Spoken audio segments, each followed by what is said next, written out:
Welcome back. We are discussing plus 2 biology, chapter number 5, that is principle of inheritance and variation. In the last video, we have discussed about the crossing over and recombinations.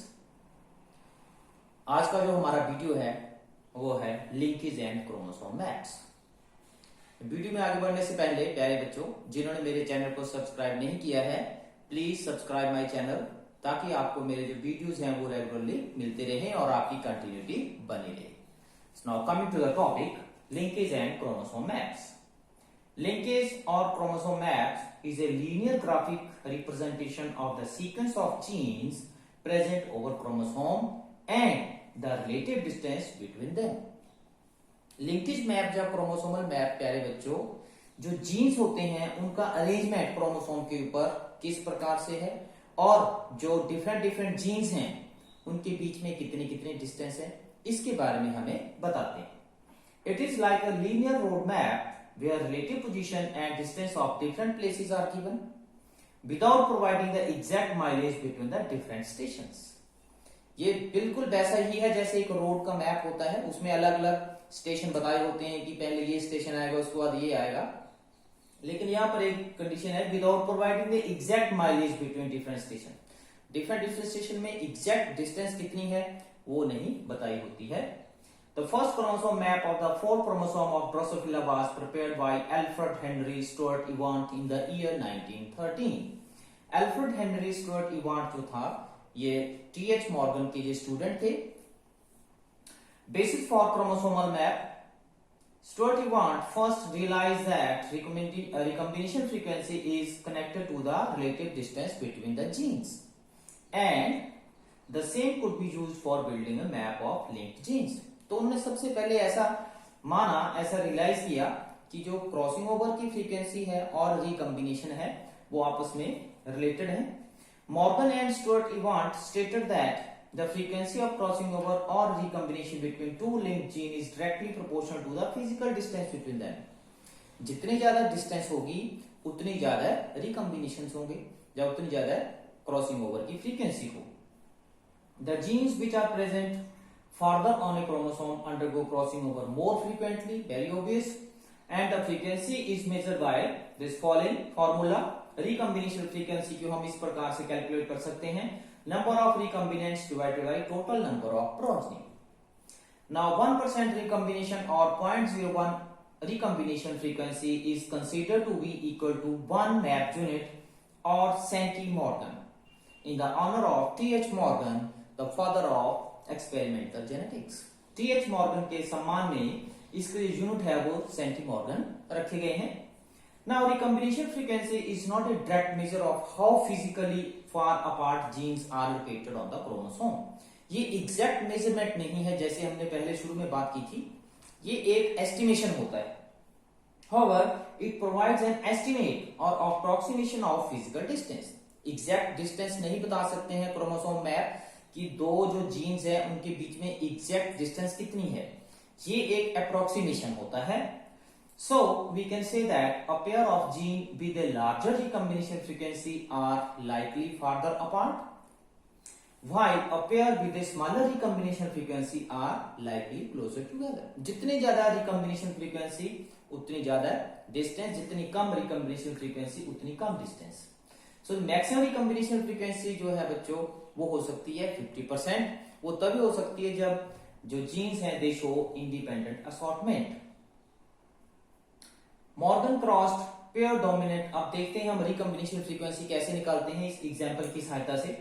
तो Morgan ने क्या किया, he crossed pair dominant grey bodied normal eye colour Drosophila flies with black bodied purple eye flies.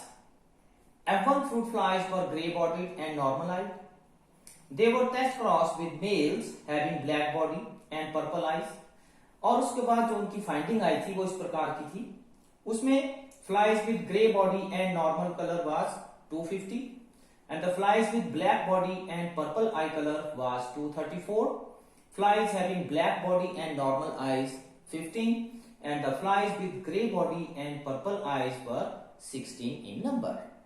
फिर अब जैसा हमने ऊपर formula देखा, इस उस फार्मूले की सहायता से अब इसमें टोटल रिकम्बिनेंट्स कितने हैं? अब ये जो 250 और 234 है, ये दोनों ग्रे बॉडी और नॉर्मल कलर और ब्लैक बॉडी और पर्पल आई, ये दोनों पेरेंटल है, और ये दोनों जो है वो ये है रिकम्बिनेंट। तो रिकम्बिनेंट को हम टोटल कर लेंगे, कितना रिकम्बिनेंट है? 15 प्लस 16 31, और टोटल प्रोजनी कितनी हो जाएगी? जितने भी है 250 प्लस 234 प्लस 15 प्लस 16, तो ये टोटल प्रोजनी आ जाएगी। हमें मालूम है फार्मूला, जो क्रॉस ओवर फ्रीक्वेंसी का फार्मूला है, total recombinant divided by progeny, total जितने भी प्रोजनी के मेंबर हैं वो सारे, तो 31 divided by 515, that is equal to 0.0602, और परसेंटेज फ्रीक्वेंसी को कैलकुलेट करने के लिए इसको 100 से मल्टीप्लाई करेंगे, देन अल्टीमेटली विल गेट 6.02, और यू कैन से 6.2 सेंटीमॉर्गन। तो ये रिकम्बिनेंट फ्रीक्वेंसी है। तो इस प्रकार से हम इस फार्मूले की सहायता से रिकम्बिनेंट फ्रीक्वेंसी जो है वो कैलकुलेट कर सकते हैं। अब आइए एक एग्जांपल की सहायता से देखते हैं chromosome map. Morgan and Stuart found recombination frequency between 3 genes to be as follows. Black body and vestigial wing के बीच में 17% थी रिकम्बिनेशन फ्रीक्वेंसी, ब्लैक बॉडी और सिनेबार आई में 9%, cinnabar I and vestigial wing में 9.5। अब इसका हमने क्रोमोसोम मैप तैयार करना है। तो सबसे पहले बच्चों हम उन जीन्स को मार्क करते हैं जिनमें सबसे ज्यादा रिकम्बिनेशन फ्रीक्वेंसी होती है।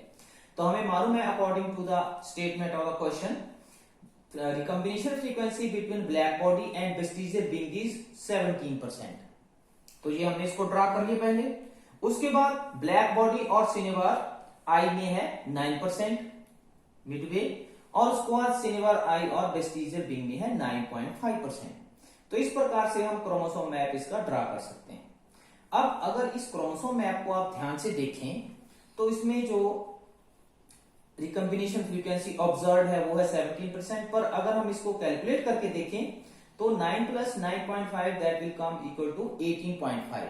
तो जो यहां कैलकुलेशन करके तो जो फ्रीक्वेंसी आ रही है वो इससे ज्यादा आ रही है। यही ड्रॉबैक है प्यारे बच्चों, जो क्रोमोसोम मैप्स होते हैं, अभी जैसे हमने देखा ये एस्टिमेट होता है, तो ये एक मुख्य ड्रॉबैक है।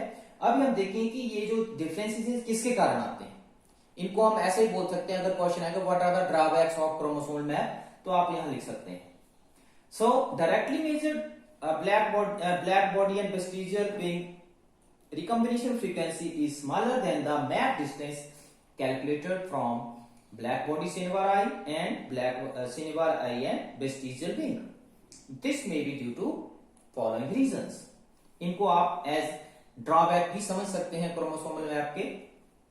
One crossover interferes and reduces the frequency of the nearby crossing over. जैसे नजदीक में दो क्रॉसिंग ओवर हो रही है तो एक क्रॉसिंग ओवर जो है वो दूसरे क्रॉसिंग ओवर को की फ्रीक्वेंसी को अफेक्ट करता है। Crossing over frequency increases towards the end of the chromosome. जैसे जैसे हम क्रोमोसोम की ओर जाते हैं एंड की तरफ, तो क्रॉसिंग ओवर जो उसकी फ्रीक्वेंसी है वो बढ़ती जाती है। Heterochromatin is present at several places in chromosomes. तो जो हेटेरोक्रोमेटिन होती है ये भी क्रॉसिंग ओवर को कम करती है। Chromosome maps are not accurate maps as far as the distance between different gene is concerned. So they are just estimation only. Next one. Next is the importance of chromosome maps. They provide information about the location of different genes on the various chromosomes. अलग-अलग chromosome के ऊपर jeans जो हैं वो किस प्रकार से उनकी लोकेशन कहां पर है उसके बारे में हमें बताते हैं। Map indicate the strength of the linkage between the two genes. Very clear. The chances of crossing over between the two genes on the same chromosome can be immediately known. Crossing over अगर ज्यादा दूर related है वो तो crossing over ज्यादा होगी, अगर close related है तो कम होगी। Chromosome maps prove that genes occur in linear order on the chromosomes. तो ये इसकी थोड़ी सी इंपॉर्टेंस है प्यारे बच्चों। आज के वीडियो में इतना ही। Thank you very much.